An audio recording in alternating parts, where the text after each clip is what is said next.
Hey friends, I'm Bobby. It's Wednesday. That means it's time for a new episode of Weird History You Never Knew You Need to Know. On today's episode, we are going to talk about the real and true origin of Thanksgiving. Now, I do want to do a little bit of a preface before we start this video. I know that I call my series Weird History. This isn't really weird history so much as it is very dark and very tragic history. So I don't want to make light of what we're going to talk about today by the name of my series. So with that being said, let's go ahead and jump right in.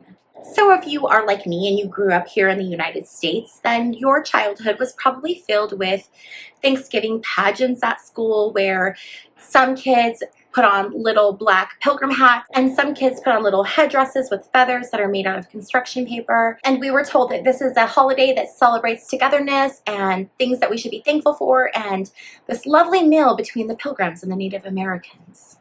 The myth is that in 1621, a group of pilgrims who came off of a ship called the Mayflower settled in Massachusetts. Ill prepared for the cold weather and the winter conditions that they came up against, the local Indigenous Americans came to the rescue of the pilgrims, teaching them how to work with the land there, how to plant, how to set up, and basically how to establish and how to live in Massachusetts in 1621. There was a lovely meal that was shared between the Pilgrims and the Indigenous Americans, and then the Indigenous Americans handed off America to the Pilgrims so that they could create the country that we have today. And that's the end of the story. But we all know the real story, the true story, couldn't be any farther from that story that we are all taught in schools and in history books here in the US from the time that we're little kids.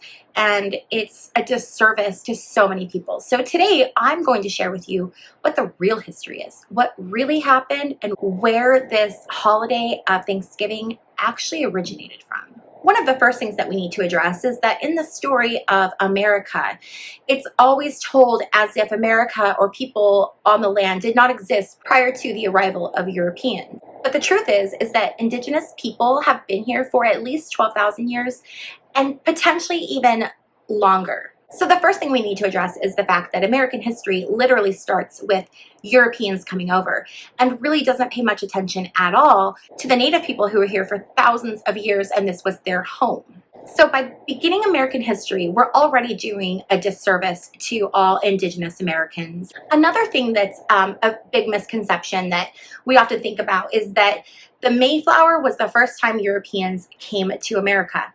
That is not true either. As a matter of fact, Europeans had been coming back and forth for quite some time. And in Massachusetts, where our story takes place, the Wampanoag tribe had at least 2 people in the tribe that spoke good English. And not only that, had actually traveled to Europe and back.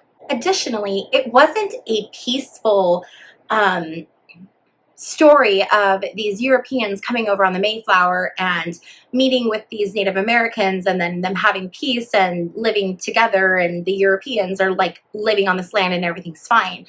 What happened was the Europeans came over and brought a lot of diseases that had never been, that the Native Americans had never been exposed to.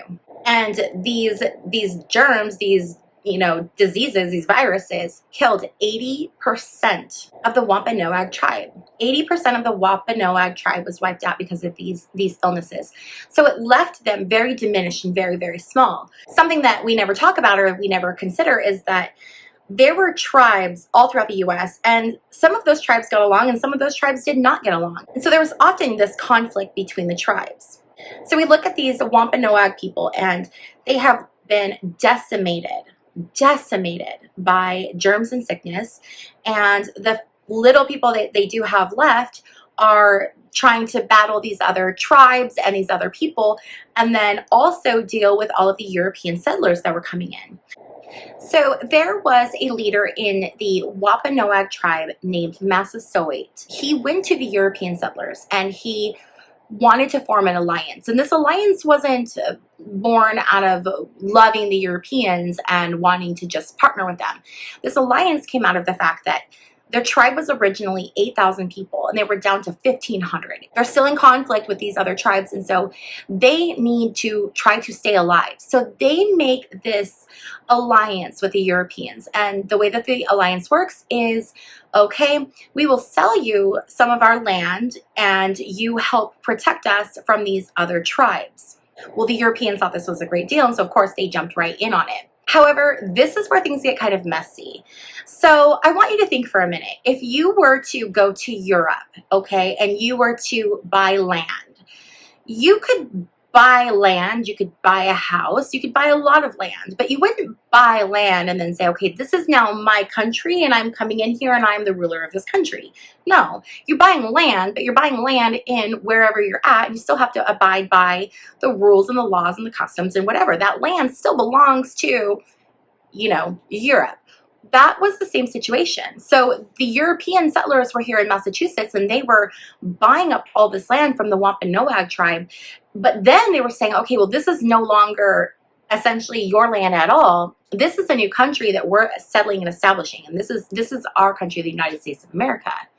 And the Wampanoag were like, no, you bought land so that you could be, but this isn't your country. You can't take it over. It was also really tough because when Massasoit made this agreement or this alliance, this was not agreed upon by his entire tribe. There were a lot of people who were very, very against this idea. When the land was originally being taken from them, they were understandably incredibly upset, and this led to a lot of conflict and wars. So we have Massasoit, who was the chief of the Wampanoag people, and he has this long-standing alliance that some of the people in his tribe are okay with and some are not so okay with, and he's getting older and older, and Massasoit had a son named Metacomet. Metacomet grew up with his father and with that relationship with the Europeans, and they actually gave him an honorary, like, American or English name, Philip. So he was known by the Europeans as Philip.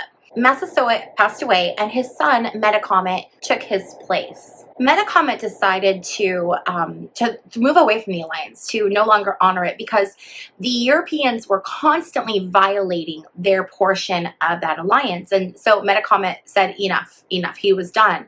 And so this sparked what is known as King Philip's War. It's also known as the First Indian War. This war was actually known to be one of the deadliest wars, or the deadliest war in colonial America. Yes, lots of Europeans died, but far, far more Indigenous Americans died. And we all know how the story ends. I mean, we see America today, and it's definitely not the land of the Indigenous Native people. It is a land that has been colonized and has been made into something completely different. I think it's very important to know that as most Americans are celebrating Thanksgiving Day with their families and eating turkey, it is considered a national day of mourning for Indigenous American people. This idea that there was this like peaceful meal between the natives and the pilgrims and everything was hunky-dory and fine and they like shared this big meal, it's not true. There's also some very interesting history about the day itself. So it was a day that was celebrated, and it was George Washington made a proclamation where it would be celebrated as this feast to unite people here in the U.S. And then after the Civil War, it was actually Abraham Lincoln who took Thanksgiving and made it into an official holiday. And the reason he did that was because there was so much division during the Civil War that he was using it as an effort to pull people back together and to unite the country. So Lincoln declared that the last Thursday in November would be reserved for this holiday Thanksgiving.